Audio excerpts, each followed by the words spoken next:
Hello, my name is Tim Storey. Welcome to Miracle Mentality. Remember rooftops, drawing spaceships on the ground. It's for the dreamers, the doers, the believers in something greater. In each episode, I'll invite you to rise above the mundane, to push past the messy, and learn to live boldly in the miraculous. Every episode will have practical wisdom, spiritual insight, and my guests will explore what it takes to activate your miracle mindset. Remember to subscribe, follow, and like. I love when I get to interview my friends. This guy I really like. You know why? He is his own guy. There's that saying, you've been born an original, don't die a copy. And Evan Carmichael is not like any of us. He's in his own lane, his own groove. He's an entrepreneur, creative artist, pioneer, author, over 4 million YouTube subscribers. Evan, good to see you. Thanks for having me, man. I love that you're doing this show, and what an intro. I might steal that for other things. That's great. This creative swag that I see about you, one of the things I love is that even though you are with a lot of us that are known as thought leaders and you are known as playing at a very high standard, you kind of stick to yourself. You're creative. You go social when you need to go social. You pull back when you need to pull back. When did you start being comfortable about just being Evan Carmichael? I don't know. I'm still working on it. I think that's all you said was a really nice way to say I'm an introvert. You know, kind of. Kind of. You know, I struggled a lot in the early days, Tim. I looked at the people who are making content and I thought you have to be a loudmouth, kind of type A extrovert to do well. I looked at Kevin O'Leary and Mark Cuban on Shark Tank and, super opinionated, loudmouth people, which is great, just kind of not me and not my style. And it took a while. I mean, if you look at my YouTube journey, the first few years, I don't know, like 0 to 4 years took me, I was still in the thousands of subscribers. Like after 4 years of making videos, like under 10,000 subscribers. Yes. And then off to like 2 million subscribers in the next 4 years or something like that. But it was a decision to serve, and that I realized there are other people like me who are struggling. And if I could just get out of my own way and just make content that I hope can help a few people like me, like think back to younger Evan who was struggling, that's who I'm talking to. And slowly I got more confident. I hated my first 350 videos, public videos. Like I couldn't watch them back. Mm-hmm. And at 350, I finally liked one of them. So the only thing I had going for me, Tim, was like, I just kept going. I just kept making, just kept creating. And I hoped that it might help a few people. But I didn't know that YouTube would be this thing. I didn't have this, magic ball. I just focused on who I was serving instead of who I wasn't and kept going. I like what you just said of who you are rather than what you're not. And this idea of not trying to duplicate somebody else's personality or persona and just being Evan. But Evan, I think that when we're talking behind your back with a lot of your friends, whenever your name comes up, it's always the same of how kind you are, almost humanitarian-like. Did you always kind of have this positive outlook even when you were little? I give credit to my mom for that. She would always tell me, if you have the ability, you have the responsibility. If you can, then you must. And in the first 10 years, I've been on YouTube since 2009, so it's been a while. And in the first 10 years or so, I was trying to convince guys like you, geniuses, legends, like insane wisdom, like, man, why aren't you on YouTube? You got to make content. The world needs it's crazy. You got to be out there. And I mean, the world's kind of cut up. So now it's helping the people who took action blow up, and then helping the others kind of catch up. But we all are great at something, and the world needs more of it. I'm not good at most things, Tim. Yeah.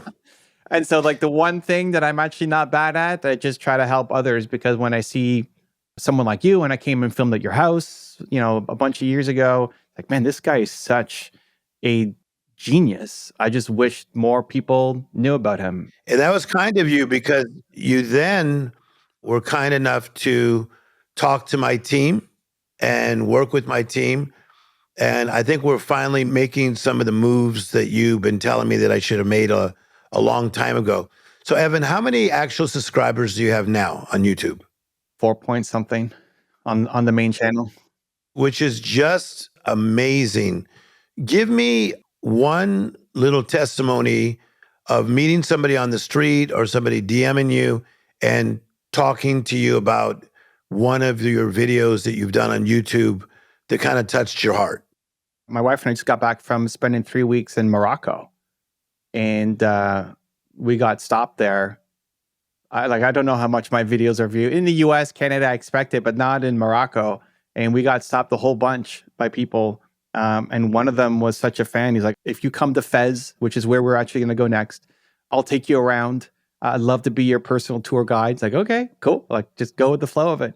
And he hired a driver and a professional tour guide and took us around Fez. And it was like, became one of the highlights of the entire trip, because this guy had been watching my videos, and just, it's a way to pay it back. And it's funny because a lot of times when we get started, we assume that nobody's watching the video, nobody cares, it's not having an impact. But this guy had never left a comment on a video. You know, he'd never said hi, he'd never said how much it impacted him. But then all these years later, it's like, your videos changed my life. And I love that because, there you are in Toronto, Canada, and yet somebody's watching your video in a whole other country and being impacted by it. But, one of the things that I said that you are is that you are a forerunner, you're a pioneer, and I really mean this with all my heart. So how did you know that YouTube was a place that we needed to go, that YouTube was going to really take off? And I think it's maybe even gotten bigger than some of us even thought it would. But when did you start getting that inkling? I'm just a visual guy, man. So like, even as we were getting into the tech before we launched, you're like, Evan is frozen. I can't see him. I need the visual. So audio only is the worst for me. And so YouTube was the only visual, and really still is the only long form educational video style. But YouTube was the only video place at the time when I started. So like, I'm just going to be here. Not that I knew it was going to work out, because I'm here making 20, 30 hour long videos, and the experts were telling me that's way too long. You don't understand social media. It's never going to work. Yeah. Mutual friends of ours, this is not how it's supposed to be done. Like, I don't know. It's the only way I know how. And YouTube just eventually caught up. And if you're a thought leader, you're an educator. I don't work with slime channels or entertainment channels. It's education, thought leadership, entrepreneurship. People go to short form for inspiration and entertainment, and people go to long form videos for education and thought leadership. Okay, so for those that are interested in building up their YouTube, tell us some courses or ways that people can connect with you that you could actually help them. We have a program. It's called Movement Makers. And so people who are entrepreneurs trying to build their business, but also grow a movement because they have a message that they want to share with the world. And so it's building an impact and making money along the way. That's working more closely with us and our team. But I also have a lot of videos where I talk about it. We've interviewed some of our members. I've done a ton of coaching sessions where you can see some of the basics, at least, to be able to grow the brand. Most important of anything is just a decision. Like something flipped for you. Yeah. To say, okay, like now is the time. When I got the request, like, hey, Tim would love to have you on the show. Like, let's go. Oh, Tim Storey, my man. I love it, right? Something flipped for you that said, okay, now is the time to take it more seriously. And you were doing Instagram and other stuff before, but like now's the time to take it more seriously. And so that's more than any individual resource. That's the decision that people need to get to. Is like, okay, I'm going to take it more seriously now. Building a brand is modern marketing. Like if you don't have a personal brand now, you are not marketing in the right age. And so there's a lot of different places you could go to. I think if you're an entrepreneur, a thought leader, you have expertise, you're actually good at what you do, YouTube long form should be your number one home. And then you can clip all the clips for all the, like this video, hopefully I say something good. If I don't, at least you're going to say something good. And then you can clip that for all your other short form accounts. When I think of Ed Milet, I think of Max Out. When I think of Grant Cardone, I think of 10X. When I think of Tim Storey, I think of Miracle Mentality. So when I think of Evan Carmichael, I think of a lot of things because you have your whole believe side, where you did a tour and you talk a lot about that. What would you think is one of your secret sauces of, like, again, like I said, if you think of Grant, 10X, you think of Ed, you think of Max Out, Tim Storey, Miracle Mentality, Evan Carmichael, what would you think would be like the signature message? I think for the world, the signature message is believe. I mean, that is the number one problem I'm trying to solve. I think the Yeah. fact that people don't believe in themselves is the world's biggest problem. And that's what I wake up every day trying to accomplish. And that's what is on my YouTube channel every day. We've been making daily videos for, a decade plus. Let's go at this because I think we could do this well together, because with my faith background, so much of it is the study of belief, the fact that we've studied a lot of the same people. And one thing I want to say to you, Evan, thank you for giving honor to those people that have gone before us, because you're always quoting people that have inspired you, and some of them that are not even alive anymore. They're not on this planet.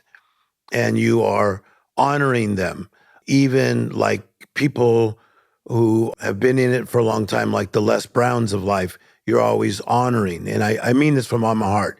Thank you, thank you, thank you. And this idea of you really studying the traits of the greats and breaking down the traits of different people that you've learned from, I appreciate that.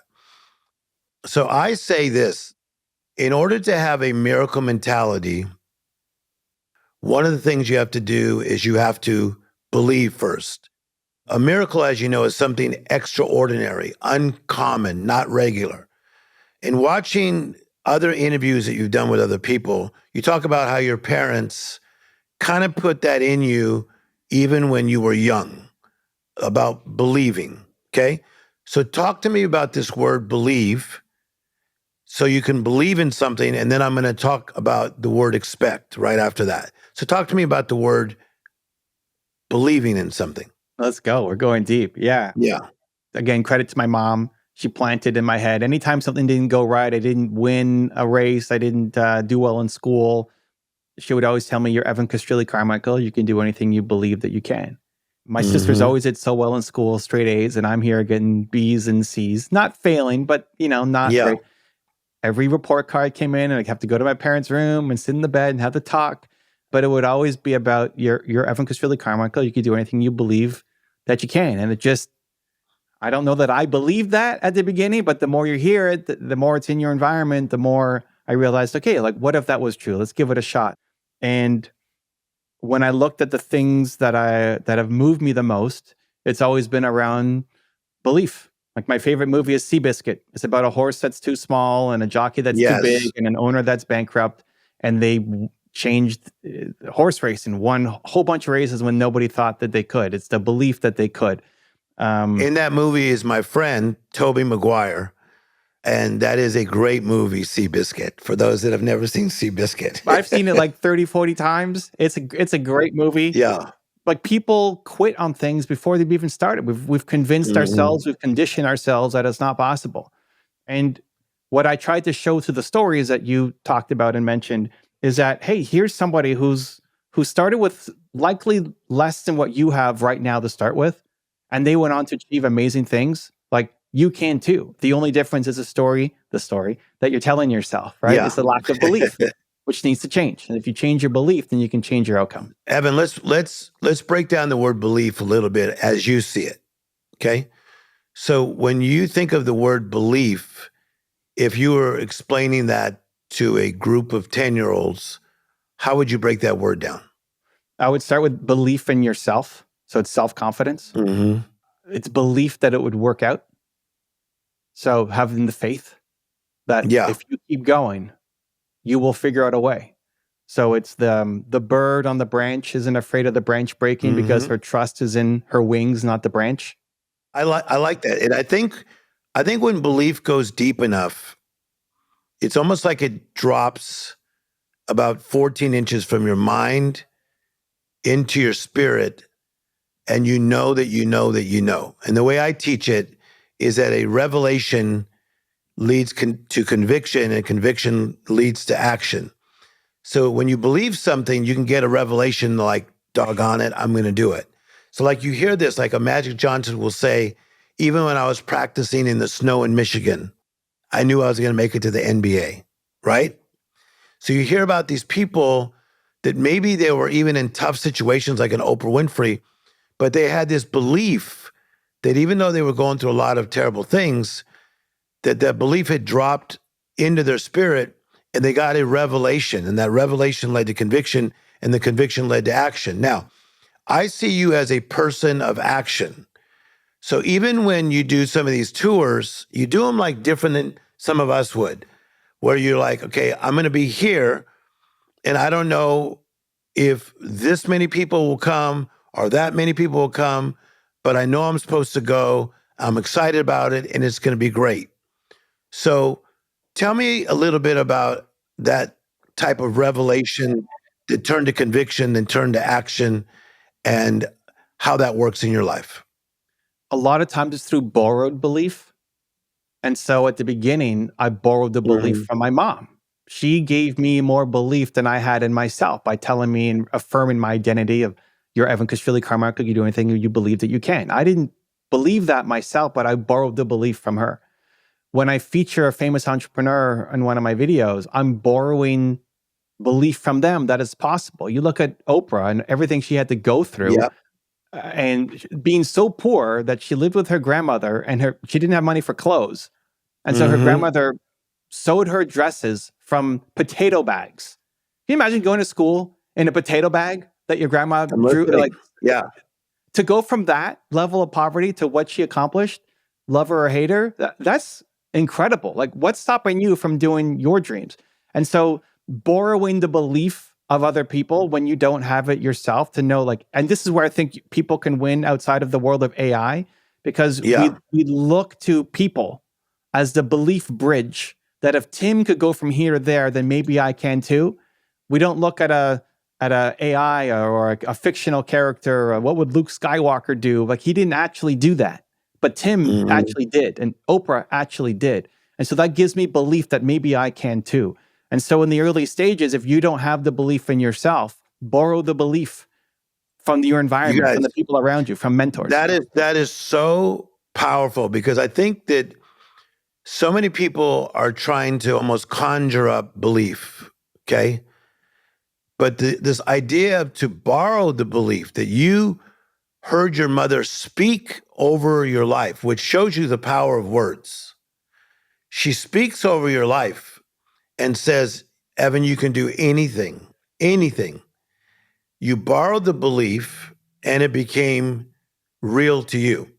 So let's go to the next word. So you have to believe to do big things, and then you have to expect them, okay? So I'm going to start with a quick little story, and then if you could jump in. I was at a friend of mine's house, and I had left something that I needed for my computer called a charger. And he didn't have the same computer. And he says, but Tim, don't worry about it. Amazon can send it, and I have Amazon Prime. And I said, what's that? Because it had just come out. He goes, it's going to be here overnight. I go, for real? He goes, yeah, right on my doorstep. So I'll never forget, Evan. He was so excited to open up that door, because by 10 a.m., it's supposed to be there. And there was that box. So he had the belief in Amazon, but then he expected it and told me when it was going to come by 10 a.m. Tell me about the power of expectation. It's where I go when I can't figure out a way out, and I'm trying to make it my default. So what I mean by that is, I have faith in the plan. If I keep going, the plan's going to work out. You keep making podcasts, keep making interviews, it's going to work out. When the plan stops working, great, I make a new plan. And then I have faith in that plan. I believe in that plan. But when that plan doesn't work and I don't have another plan, instead of spiraling into despair, the thing that comes up for me is great things come to me. Yeah. I just expect great things to come to me.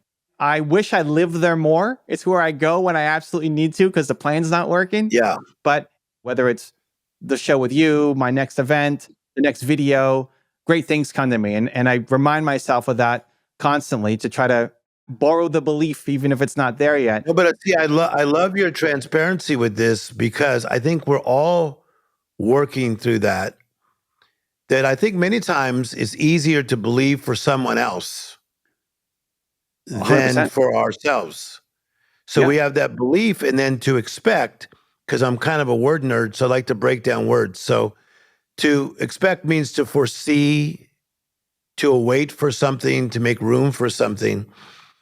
And so I teach that you need to make room for the big in your life. So the Evan Carmichael that we see, like a lot of us thought leaders that look up to you, did you see that coming a long time ago? No, not at all. It's probably one of my weaknesses. Mm-hmm. My wife got me a mug of I believe in myself like Kanye believes in Kanye. Yeah. And like this, like that, hey, I'm going to be known around the world, not because it's about me, but it's about the message, is still something that I struggle with on an ongoing basis.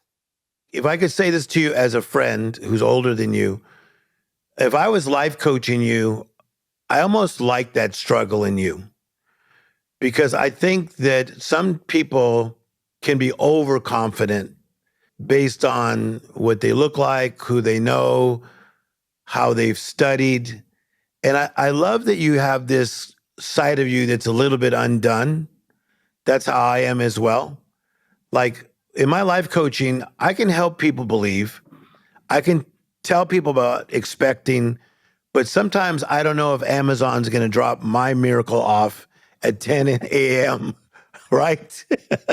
I know it's going to happen for the guy I'm coaching or the lady Right. I'm Correct. coaching, but I'm not so sure about myself. So we're both working on that. So you can believe for a great life. You can expect it, but let's go to the next one that I want to ask you about. So you believe, you expect, and then you receive it. I know a lot of people that almost push away and sabotage the good things that come to them.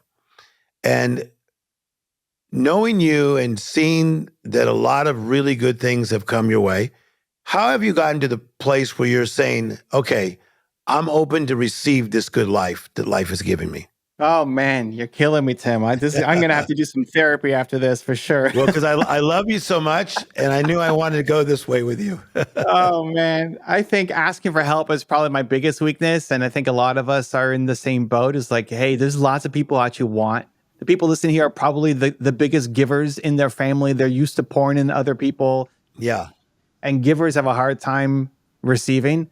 Which, if you don't receive, you're cheating somebody else the opportunity to give. And asking for help is still one of the biggest challenges, biggest problems. Even yesterday, one of my mastermind members, we're thinking of going to Oslo for New Year's. I want to catch the Northern Lights. And I she love goes this. to this cabin 3 hours north of Oslo to catch Northern Lights. And she said, hey, you can come with us. Immediately my brain defaults to, oh, I don't want to be in a position that your family and your cabin, and I can get my own place, right? Close by. It's trying to catch the default mode to then say, thank you. I'd love to join you and your family. I don't know why that's so hard. Number one, I love this idea that you're going to go to Norway. And have you been to Norway before? I've been to Oslo before, but I haven't been north. Yes. So I love Scandinavia. I'm going to shock you. I've been to Sweden 68 times. Let's go. I've been to Norway 11. So you're telling me if you were to go trick-or-treating as a kid, you weren't trying to get too much candy? No, I wanted all the candy.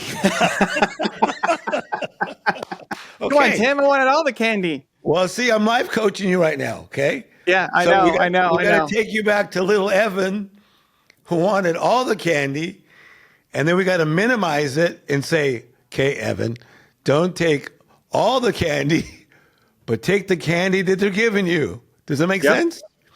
Like in my neighborhood, because we were lower income, they used to have like candy that wasn't so great. So we used to get the older people to take us by car to what we call the rich neighborhood. Now that I grew up, they weren't that rich, okay? But they had like bigger Snickers bars, bigger Three Musketeers. I remember getting those, Evan, and it was such a great feeling to receive something bigger than I was used to. So I personally think you have to get used to receiving something bigger than you're used to. You're in a position, whether you like it or not, that we follow you, we watch you, you do great teaching on the greats of the past, you do great teaching on belief. So whether you like it or not, you're a leader, okay? But with being a leader, there's also going to become blessings. So I remember the first time they paid me to speak, Evan, I was really young and I was like a seminary student and I went and spoke somewhere and they gave me a $50 check. And they said, this is a $50 check. I said, I can't take it. And they go, no. It's okay. It's a nonprofit organization. And here's a $50 check. You did such a good job. I go, no, I can't take it. Because I thought I was going to taint my gift by taking money for speaking. So now that we get higher amounts than $50 to speak in certain places, how have you been able to handle the financial good things that come with being Evan? Man, all of these things I'm still working on, Tim. You're hitting. You're kind of good at this. You know, anybody tell you that? But I love you so much. I honestly thought yesterday, because I was studying you the day before and then yesterday, I said, I got to go at Evan in a little different way because I love him so much. So that's why I am pushing some of your buttons on purpose, just so you know. But I want to understand this about you. So you got the believe, you got the expect, you got the receive. So how about on the monetary side? So if you get a bigger check for something that you've done, what does that feel like now? It always feels great. The thing I think that's probably helped the most is having somebody run that side of things for me. Yeah. On my team, I've got a marketing manager and he's in charge of packaging everything and pricing everything and putting it together. I mean, I did an event a couple years ago with a lot of our friends, big name people, super well known. You know, you can't pay to be at this event. It's invite only friends, you know, those kinds of things. Yeah. And it was just round table, like try to help each other out. Mm-hmm. And when it got to me, I said, hey, I don't even know what question to ask. You guys know me. Like, what should I work on, man? Give me some honest feedback here. Pour in. Yeah. And the number one thing was like, we wish we could pay you money to do more with us. Like, I don't know how to pay you. Yeah. It's like, okay. That's a good thing, I guess, a little bit, but also a real opportunity to get better and improve. So one of the things I love about you is you have like this secret swag, but you gotta look for it because it's not just going to come at you because you are a bit of a quiet person, and I love quiet. Like Pharrell Williams, you could be in the studio with Pharrell for 3 hours straight and he may not say one word. But then he might get super talkative and go at it, but then he'll just pull back.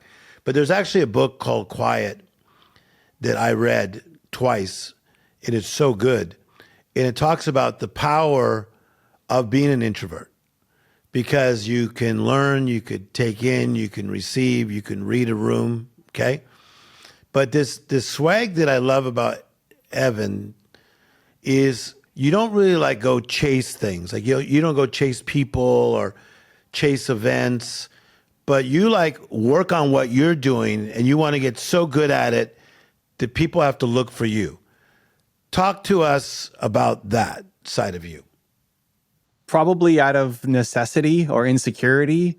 I don't know. I realize I'm not going to win by being the most extroverted, in your face sales guy, joke teller. I don't know. Like people who seem magical at those things. That's not me. And trying to be that is going to be a recipe for disaster. So how can I get just incredibly good at something that then can also bring value to other people?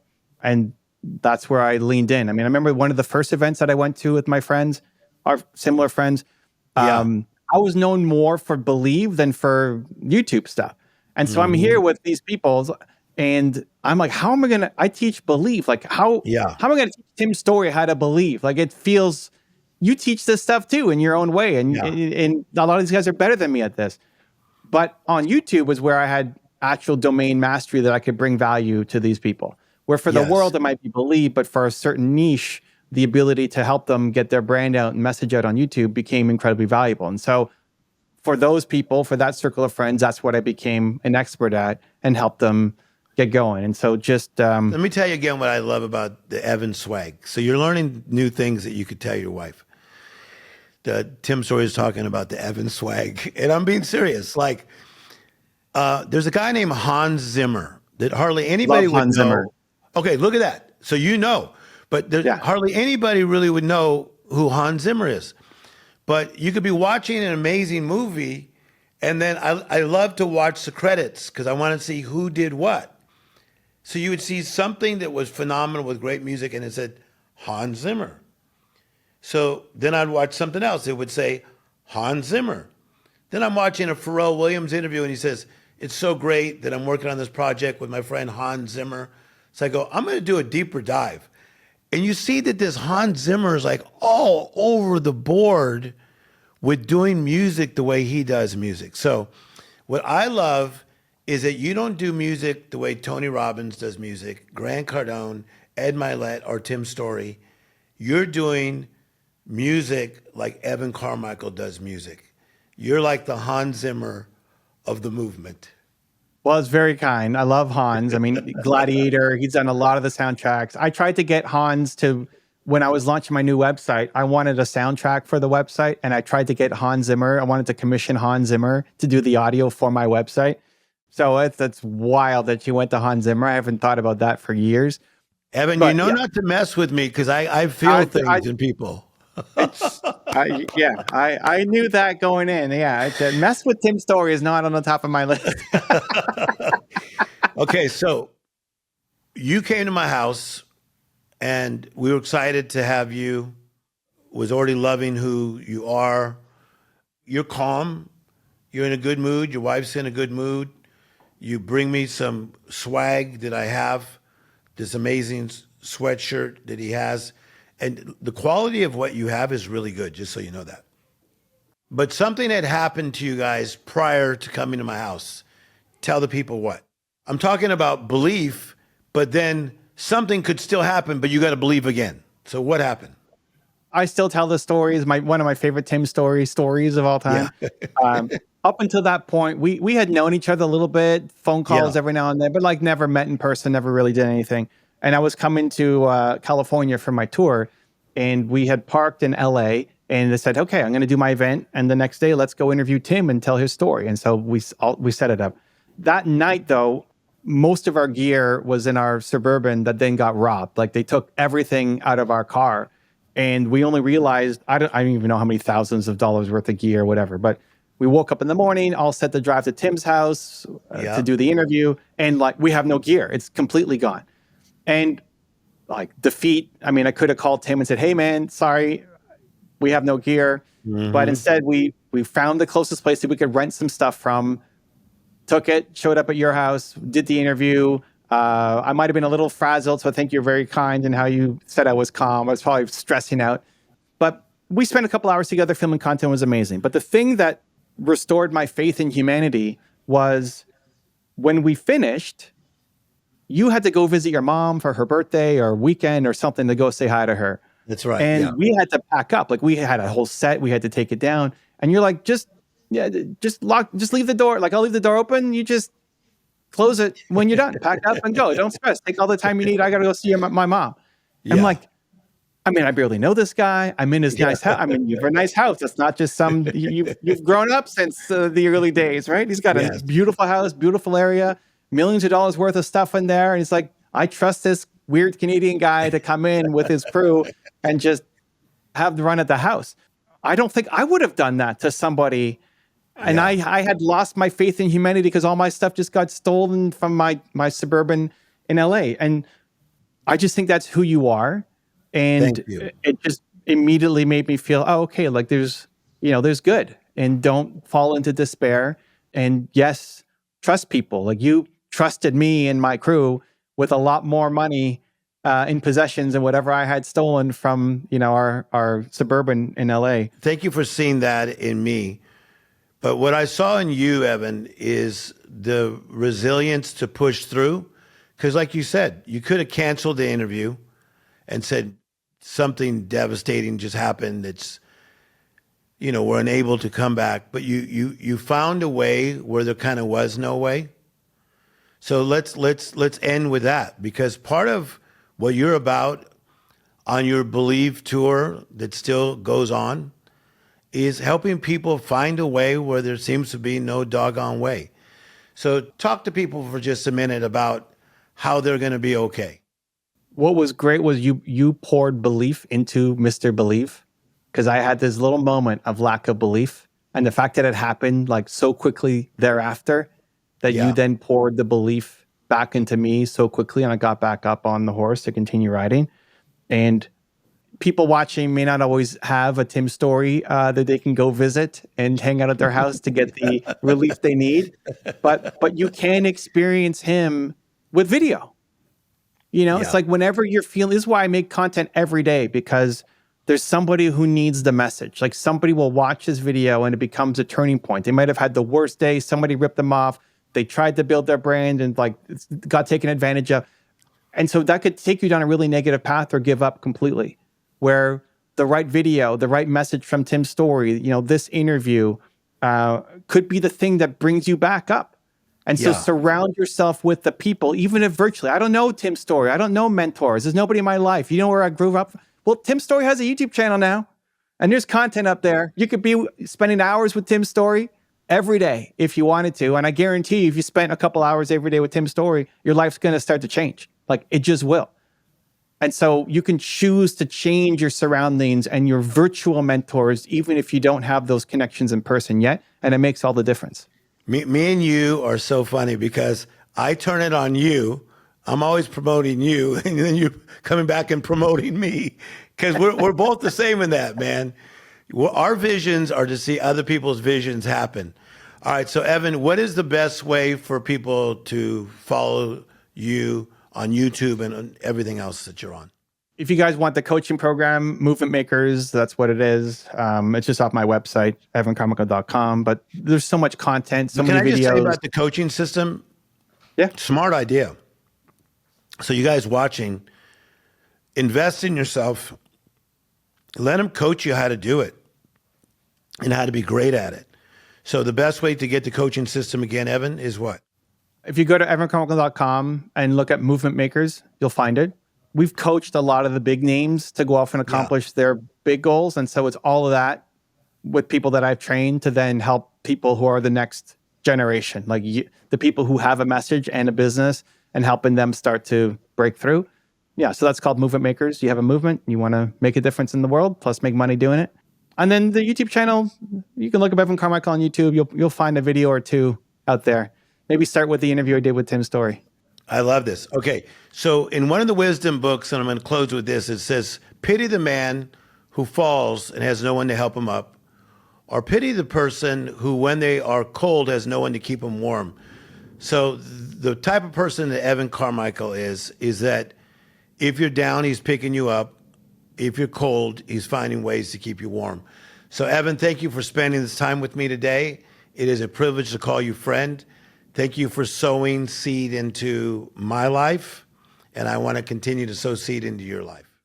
Thank you, Tim. It's been an honor, and I'm super happy that you're doing this. Life is good. I'll see you soon. Thank you for sharing space with me on this episode of Miracle Mentality with Tim Storey. If today sparked your courage or helped you understand why you're created for success, I invite you to carry that miracle mentality forward. Visit me at timstorey.com. That's story with an EY on the end. Until next time, walk by faith, embrace possibility, and create your own comeback story.